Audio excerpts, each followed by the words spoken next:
Monsieur le Président, Monsieur le Premier ministre, Messieurs les ministres, Mesdames et Messieurs les ministres, mes chers collègues, l'Europe est à un tournant critique de son histoire. Le bouclier américain se dérobe, l'Ukraine risque d'être abandonnée, la Russie renforcée. Washington est devenu la cour de Néron, un empereur incendiaire, des courtisans soumis et un bouffon sous kétamine chargé de l'épuration de la fonction publique. C'est un drame pour le monde libre, mais c'est d'abord un drame pour les États-Unis. Le message de Trump est que rien ne sert d'être son allié puisqu'il ne vous défendra pas, qu'il vous imposera plus de droits de douane qu'à ses ennemis et vous menacera de s'emparer de vos territoires tout en soutenant les dictatures qui vous envahissent. Le roi du deal est en train de montrer ce qu'est l'art du deal à plat ventre. Il pense qu'il va intimider la Chine en se couchant devant Poutine, mais Xi Jinping, devant un tel naufrage, est sans doute en train d'accélérer les préparatifs de l'invasion de Taïwan. Jamais dans l'histoire un président des États-Unis n'a capitulé devant l'ennemi. Jamais aucun n'a soutenu un agresseur contre un allié. Jamais aucun n'a piétiné la Constitution américaine, pris autant de décrets illégaux, révoqué les juges qui pourraient l'en empêcher, limogé d'un coup l'état-major militaire, affaibli tous les contre-pouvoirs et pris le contrôle des réseaux sociaux. Ce n'est pas une dérive illibérale, c'est un début de confiscation de la démocratie. Rappelons-nous qu'il n'a fallu qu'un mois, 3 semaines et 2 jours pour mettre à bas la République de Weimar et sa Constitution. J'ai confiance dans la solidité de la démocratie américaine et le pays proteste déjà. Mais en un mois, Trump a fait plus de mal à l'Amérique qu'en 4 ans de sa dernière présidence. Nous étions en guerre contre un dictateur, nous nous battons désormais contre un dictateur soutenu par un traître. Il y a 8 jours, au moment même où Trump passait la main dans le dos de Macron à la Maison-Blanche, les États-Unis votaient à l'ONU avec la Russie et la Corée du Nord contre les Européens réclamant le départ des troupes russes. 2 jours plus tard, dans le bureau ovale, le planqué du service militaire donnait des leçons de morale et de stratégie au héros de guerre Zelensky avant de le congédier comme un palefrenier en lui ordonnant de se soumettre ou de se démettre.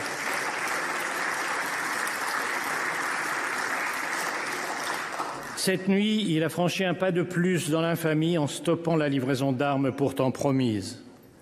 Que faire devant cette trahison? La réponse est simple. Faire face. Et d'abord ne pas se tromper. La défaite de l'Ukraine serait la défaite de l'Europe.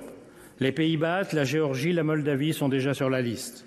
Le but de Poutine est le retour à Yalta où fut cédé la moitié du continent à Staline. Les pays du Sud attendent l'issue du conflit pour décider s'ils doivent continuer à respecter l'Europe ou s'ils sont désormais libres de la piétiner. Ce que veut Poutine, c'est la fin de l'ordre mis en place par les États-Unis et leurs alliés il y a 80 ans, avec comme premier principe l'interdiction d'acquérir des territoires par la force. Cette idée est à la source même de l'ONU, où aujourd'hui les Américains votent en faveur de l'agresseur et contre l'agressé, parce que la vision trumpienne coïncide avec celle de Poutine. Un retour aux sphères d'influence, les grandes puissances dictant le sort des petits pays.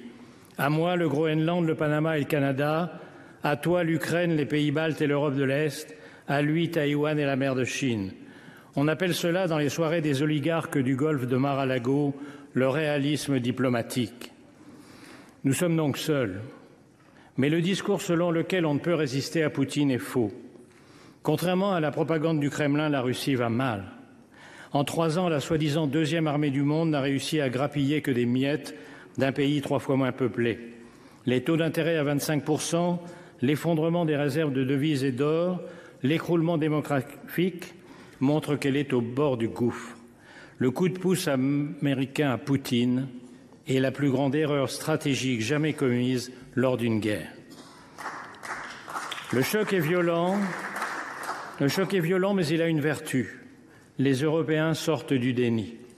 Ils ont compris en un jour à Munich que la survie de l'Ukraine et l'avenir de l'Europe sont entre leurs mains et qu'ils ont 3 impératifs.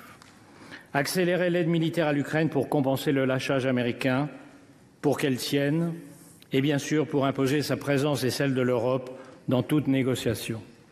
Cela coûtera cher. Il faudra en terminer avec le tabou de l'utilisation des avoirs russes gelés.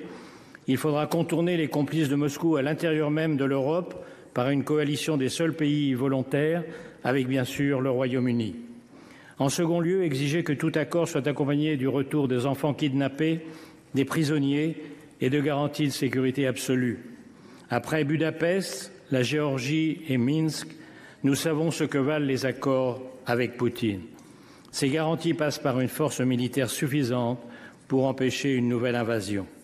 Enfin, et c'est le plus urgent, parce que c'est ce qui prendra le plus de temps, il faut rebâtir la défense européenne négligée au profit du parapluie américain depuis 1945 et sabordée depuis la chute du mur de Berlin. C'est une tâche herculéenne, mais c'est sur sa réussite ou son échec que seront jugés dans les livres d'histoire les dirigeants de l'Europe démocratique d'aujourd'hui. Friedrich Merz vient de déclarer que l'Europe a besoin de sa propre alliance militaire. C'est reconnaître que la France avait raison depuis des décennies en plaidant pour une autonomie stratégique. Il reste à la construire.